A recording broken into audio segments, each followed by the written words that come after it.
النهارده هاعلّمك تصنع أفلام دينية 3D كرتون بأدوات مجانية بالكامل من الموبايل أو الكمبيوتر من غير خبرة ولا تكلفة، بما إننا داخلين على شهر رمضان الكريم فدي فرصتك تنشر الخير وتقدم محتوى نافع بأسلوب جديد ومميز. في الفيديو ده هاوريك خطوة بخطوة تعمل محتوى ديني احترافي يقدم قيمة حقيقية ويحول القصص الدينية لفيديو جذاب يشد المشاهدين ويساعدك تنشر رسالة مؤثرة في أعظم شهر في السنة، فخليك معايا للآخر لإن اللي هتشوفه هيغير طريقة صناعتك للمحتوى تمامًا. تدعمني بلايك واشتراك وتشارك الفيديو مع أصحابك عشان الخير يوصل لأكبر عدد ممكن. أول خطوة معانا هنروح نفتح جيميناي أو شات GPT وهتيجي هنا، وبما إننا هنعمل محتوى ديني فلازم تبقى دقيق أوي في المعلومات الدينية ما تعتمدش على ال AI، فدخلت على اليوتيوب وجبت لينك فيديو وقلت له ممكن تلخص لي الفيديو ده بأسلوب سرد القصة، وبعدين هتيجي هنا وهتختار الاختيار ده مهم جدا وبعدين هتضغط على السهم. خلال ثواني هتلاقيه بدأ لخص لك الفيديو، أي فيديو أنت حابه أو أي قصة أنت حابب تتكلم عنها زي ما انتوا شايفين كده. بعد ما لخصها لي قلت له عايزك تحولي القصة لأسلوب راوي للقصة مناسبة. بدأ دلوقتي أهو حولها لي لأسلوب راوي، وكده احنا خلصنا أول خطوة بكل سهولة. لازم تبقى دقيق قوي في المعلومات الدينية أو الطبية مع ال AI. حاجة هنا كده وهاخدها كوبي بالشكل ده، وكده أصبح معانا نسخة من القصة. هنروح نفتح جوجل AI استوديو عشان نعمل التعليق الصوتي بتاعنا. هنيجي نضغط هنا بالشكل ده، نضغط على سنجل سبيكر لأننا هنعمل راوي واحد. هنا لو هنعمل أكتر من راوي أو كذا شخصية تتكلم هنضغط سنجل سبيكر، وبعدين هنيجي هنا بالشكل ده وهنعمل بيست للقصة بتاعتنا زي ما انتوا شايفين كده. بعد ما بتخلص بتيجي على الجنب هنا وبتبدأ تختار الصوت المناسب اللي عايزه يروي القصة. هتلاقي أصوات كتير جدا تقدر إنك تسمعهم وتختار الصوت المناسب معاك زي ما انتوا شايفين كده. أنا هختار الصوت ده. بعد ما بتختار الصوت بتضغط هنا وخلال ثواني هيعمله معاك بكل سهولة زي ما احنا شايفين كده. خلص لي الصوت اهو. تعالوا كده بقى في نسمعه قلب ونشوفه مكة مع بعض. الصاخب في مكة القديمة، حيث تعلو أصوات القوافل، بدأ عمرو بن العاص حياته كواحد من أذكى سادات. زي ما سمعنا مع بعض طلع بشكل احترافي جدا، فبجد جميل قوي. هتيجي بقى عشان تنزله تضغط على الثلاث نقط دول وهتكتب تنزيل وهيبدأ ينزل معاك على الجهاز بكل سهولة. كده بقى معانا التعليق الصوتي بتاعنا. الخطوة بقى اللي بعد كده هنروح عشان نعمل مشاهد القصة بتاعتنا. هنفتح الأداة دي وهسيب لكم رابط الأداة تحت في الكومنت المثبت. هنيجي هنا وهنكتب له القصة بتاعتنا اللي احنا خدناها من جيميناي على أول خانة اللي ظاهرة قدامنا دي. هكتب له هنا كده القصة بالشكل ده، عملتها له بيست، وبعدين هاجي تحت هنا هكتب له عدد المشاهد اللي انا عايزه. تقدر تكتب 35 40 على حسب عايز تطلع القصه كام مشهد. انا هنا كتبت له 15 مشهد. وبعدين هنا تحت بقى بتختاري الستايل اللي انت عايز بيه الفيديو. هتلاقي عندك ستايلات كتير جدا تقدر انك تختاري الستايل المناسب. انا اخترت 3D تمام كرتون. وبعدين هاجي هنا وهكتب له لا اريد ظهور شخصيه النبي في المشاهد زي ما احنا شايفين كده. وبعدين بقى بعد ما بتخلص اعداداتك بكل سهوله هتيجي تحت وهتضغط هنا بالشكل ده. هيبدأ يقسمهم لك خلال ثواني زي ما احنا شايفين كده. بدأ يقسم لي أول حاجة الشخصيات. عمل لي شخصيات أهي كلها اللي هم أبطال الشخصية بتاعتي أو أبطال القصة بتاعتي زي ما احنا شايفين كده. عملهم لي بشكل احترافي، وبعدين كتب لي البرومتات بتاعة القصة ومقسمهم لي بطريقة احترافية، ومقسم لي كمان الإضاءة والكاميرا والستايل. الستايل هيبقى ثابت معايا في كل البرومتات زي ما احنا شايفين كده. هتيجي بقى عشان تاخد البرومت كوبي هتيجي تضغط هنا على العلامة دي هيبقى معاك كوبي من البرومت. لو عايز تعمل إعادة بتدوس هنا وبيعيد لك كتابة البرومت تاني لو هو مش عاجبك.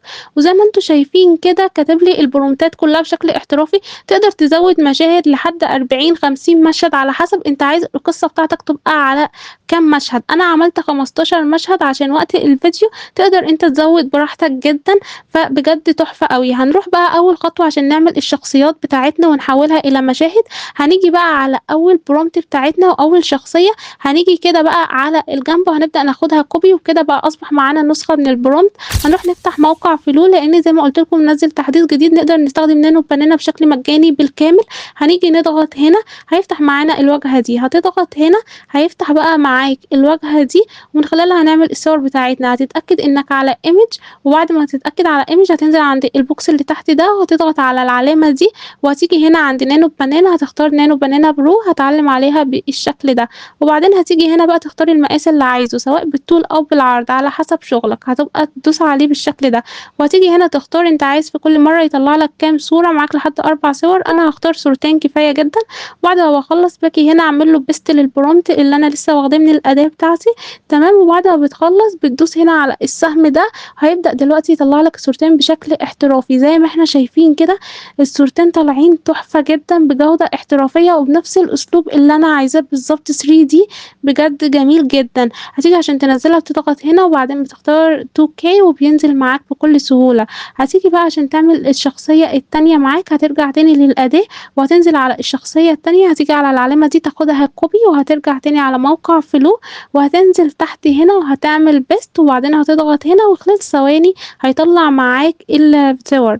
زي ما إحنا شايفين كده طلّع لي الشخصية التانية بشكل احترافي جدًا، زي ما إحنا شايفين كده مع بعض بكل سهولة وأقل من 10 دقايق هتقدر تعمل محتوى احترافي ديني وكمان تاخد عليه خير. نرجع تاني للأداة وبعدين بقى نيجي على الشخصية التالتة برضه هندوس على العلامة دي وناخدها copy وهنبدأ بقى نعمل الشخصيات بتاعتنا على نفس النظام، وهنرجع على موقع flow بقى وبعدين هنيجي هنا نعمل paste للprompt ونضغط هنا. مهم أوي إنك تعمل الشخصيات دي لإنها هتنفعنا في بقية المشاهد اللي جاية، وهاقول لكم إزاي في تريكاية تخلّي بالكم منها عشان تثبّت الشخصيات معاك في كل المشاهد. وأنا هنا بقى بدأت أعمل الشخصيات بتاعتي كلّها خلّصتها زي ما إحنا شايفين كده.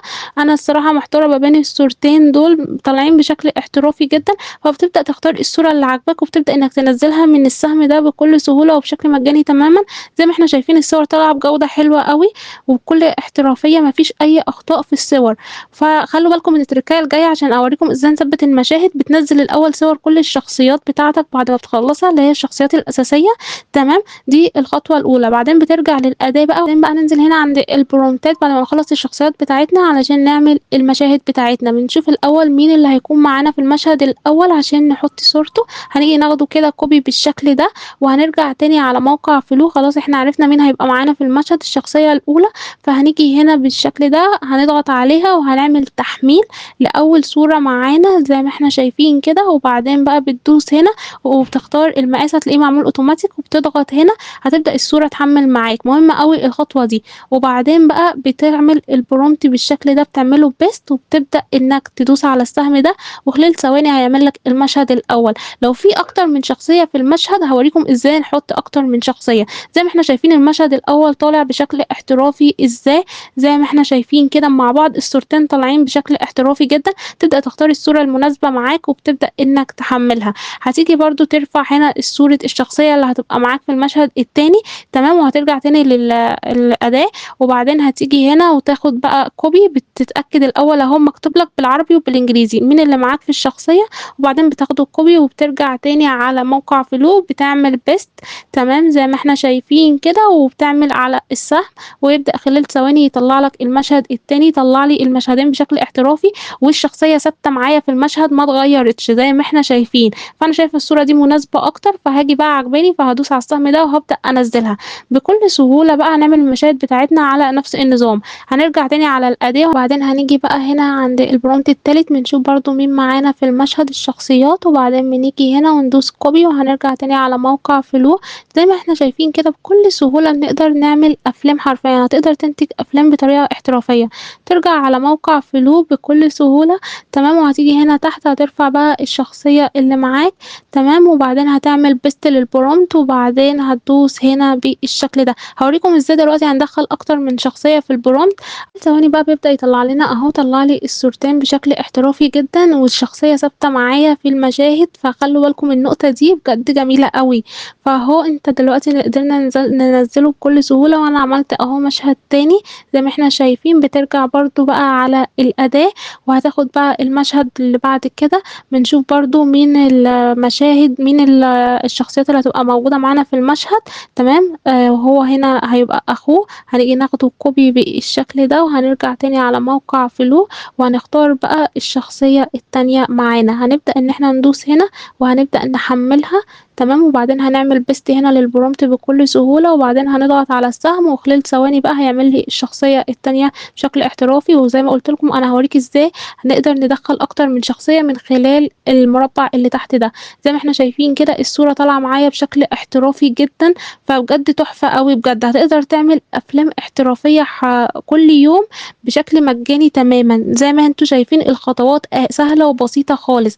بترجع للأداة، تمام، وبعدين بتنزل تحت تاني، بتشوف بقى مين موجود معاك في المشهد الجديد، وبعدين بتبقى تاخده كوبي. إحنا معانا 2 هو وأخوه موجود معانا في المشهد، ناخده كوبي وبعدين بنرجع تاني بنيجي هنا بقى وهنختارهم هما الاتنين الصورتين، الصورة الأساسية وهنختار أخوه. هندوس هنا تاني وبعدين هنبدأ نحمل الصورة التانية بالشكل ده بكل سهولة، وبعدين هنعمل بيست للبرومبت بالشكل ده، وبعدين بقى هنضغط على السهم، وخلال ثواني بقى لو احنا هنعمل شخصية تالتة برضه هنضيفها من خلال علامة الزائد دي. هوريكم ازاي هندخل أكتر من شخصية مع بعض. زي ما احنا شايفين كده الصورتين طالعين بشكل احترافي ازاي، وتعبير الوجه اللي هو غاضب في المشهد ده، فبجد تحفة قوي. تبدأ بقى تعمل كل الشخصيات بتاعتك وكل المشاهد بتاعتك على نفس النظام ده زي ما وريتكم النهارده. الخطوة اللي بعد كده بقى ان هو هنحول الصور دي الى فيديوهات من خلال برضو أداة مجانية وهو موقع ميتا اي اي. هتيجي عشان تسجل دخول فيه هتضغط هنا، وعندك طريقتين لتسجيل الدخول سواء بالفيس او بالانستا. بعد ما تسجل دخول هيفتح معاك الواجهة اللي انتوا شايفينها دي. تمام، هتيجي هنا من على الجنب وهتضغط على العلامة دي، ميزته ان هو مجاني وبدون حدود. هتيجي هنا بقى تنزل هنا عند البوكس اللي تحت ده، وهتيجي هنا تختار ايمج، مش هتختار ايمج، هتختار فيديو عشان نحول الصورة الى فيديو. هتيجي على علامة الزائد دي تضغط عليها وهتختار اول صورة معاك عشان نحولها الى فيديو. بعد ما بتختار الصورة من على الجهاز لازم تبقى ايه، مخلي بالك قوي في اختيار المشاهد بتاعتك او انك ترتبهم. هنيجي هنا وهنكتب له برومبت بسيط، وباقي المشاهد مش هكتب له برومبت، فانا هوريكم كده وهوريكم كده. وهتضغط على العلامة دي وخلال ثواني هيبدأ يطلع لك الفيديو بكل احترافية زي ما انتوا شايفين كده. هوريك ازاي احنا دلوقتي جربت ان انا كتبت له برومبت بسيط خالص، بقية المشاهد مش هكتب له اي برومبت، وهوريك ازاي برضه هتطلع الحركة خفيفة وجميلة جدا بشكل تحفة. تيجي عشان تنزله بتضغط على السهم ده وينزل معاك بدون علامة مائية وبشكل مجاني بالكامل. سهل جدا، تقدر تستخدم ميتا او جروك. انا حملت له اهو تاني صورة برضو بنفس النظام، وهدوس هنا من غير ما اكتب اي برومبت. بعد ما ضغطت هنا طلع لي الفيديو اهو بشكل احترافي زي ما انتوا شايفين. الحركة حلوة قوي ومناسبة لما نحط بقى التعليق الصوتي وهنعمل اخراج للفيلم بشكل كامل، هيطلع بشكل احترافي جدا زي ما احنا شايفين كده. هتيجي عشان هنا هتنزله هينزل بكل سهولة معاك على الجهاز. هتبدأ بقى تعمل المشاهد بتاعتك كلها كده. هتيجي هنا عند علامة الزائد وتحمل له الصورة، ومن غير ما تكتب اي حاجة هتضغط على العلامة دي هيبدأ خلال ثواني يحمل لك الى فيديو. عملت اهو كذا فيديو زي ما احنا شايفين كده مع بعض. الفيديوهات طالعة بشكل احترافي، وزي ما قلت لكم لما نجمعهم كمان ونعمل اخراج للفيلم بشكل كامل هيطلع بشكل احترافي جدا زي ما احنا شايفين كده. الفيديوهات طالعة بجودة حلوة وبدون علامة مائية، فبجد جميل قوي. سواء هتعمل من التليفون او من الكمبيوتر، بترفع له الصورة من هنا وبتختار فيديو، بتضغط هنا بيبدأ يعمل لك الفيديو خلال ثواني بكل سهولة، وفي اقل من 10 دقايق هتطلع بفيديو احترافي جدا. بس انا عشان بشرح لكم بالتفصيل فبوريكم. هتعمل بقى كل المشاهد بتاعتك على نفس النظام ده بكل سهولة. تمام، الخطوة بقى الأخيرة اللي بعد كده هوريكم ازاي ان احنا هنجمع المشاهد دي كلها في فيديو واحد. خطوة بعد كده هي خطوة المونتاج. هتروح تفتح اي برنامج مونتاج، انا بستخدم كاب كات، انت لو عندك كانفا او اي برنامج بتحبه هتحمله. تمام، وتبدأ تدوس هنا وتحمل كل الفيديوهات اللي عملتها والمقاطع الصوتي كلها هنا. تمام، انا اكتفيت بدول عشان ما اطولش عليكم في الشرح، انا بوريكم بس ازاي تقدروا انكم تعملوا الفيلم. بدأت ان انا اسحب التعليق الصوتي، تقدر انك انت بقى توسع كده على نفسك من هنا انك تكبر، وتبدأ هنا تتحكم في الصوت لو حابب تعلي الصوت او توطيه من خلال السهم ده. تمام، زي ما انتوا شايفين كده الواجهة سهلة خالص وبسيطة. هتيجي هنا بقى وتبدأ تسحب المشاهد جنب بعض بالترتيب على حسب الصوت بتاعك عشان نطلع الفيلم، نعمل اخراج للفيلم بشكل كامل. طبعا انت هتخلص المشاهد بتاعتك كلها على حسب بقى عدد المشاهد اللي انت عايزه، 40 مشهد، 50 مشهد، 30 مشهد، على حسب اللي انت حابه. تقدر تعمل كل يوم فيديو بشكل يومي في رمضان، وكل سنة وانتوا طيبين. طبعا زي ما انتوا شايفين كده بقى لحد ما هخلص على التعليق الصوتي بتاعي، هخلص المشاهد كلها يعني على حسب التعليق الصوتي، وهوريكم ازاي تقدروا انكم تبطئوا مثلا الفيديو او تسرعوه. بس بعد ما اخلص دلوقتي ترتيب المشاهد كده بترتبهم كده كلهم جنب بعض زي ما احنا شايفين بنفس الترتيب، او تقدر انك مثلا تفتح التعليق الصوتي وتسمع مثلا كل فيديو تحط عليه التعليق الصوتي بتاعه. تقدر تتحكم بقى في سرعة الفيديو من هنا، سواء اي فيديو من دول انت عايز تتحكم في سرعته بتضغط عليه، وبعدين بتيجي هنا تقدر بقى انك تسرعه او تبطئه. يعني مثلا المشهد ده عايز ان هو يتسرع شوية عشان يبقى ماشي مع الصوت، حابب يتبطئ، تقدر انك تتحكم فيه بكل سهولة من خلال هنا زي ما وريتك. تعالوا في كده قلب نشوفه مع بعض. مكة الصاخب في مكة القديمة، حيث تعلو أصوات القوافل، بدأ عمرو بن العاص حياته كواحد من أذكى سادات قريش وأكثرهم فصاحة. لم يكن تاجرا عاديا، بل كان رحالا. إحنا شايفين كده مع بعض الفيديو، حسيت إن الفيديو الأول سريع شوية فمحتاج يتبطأ فتبدأ تبطئه.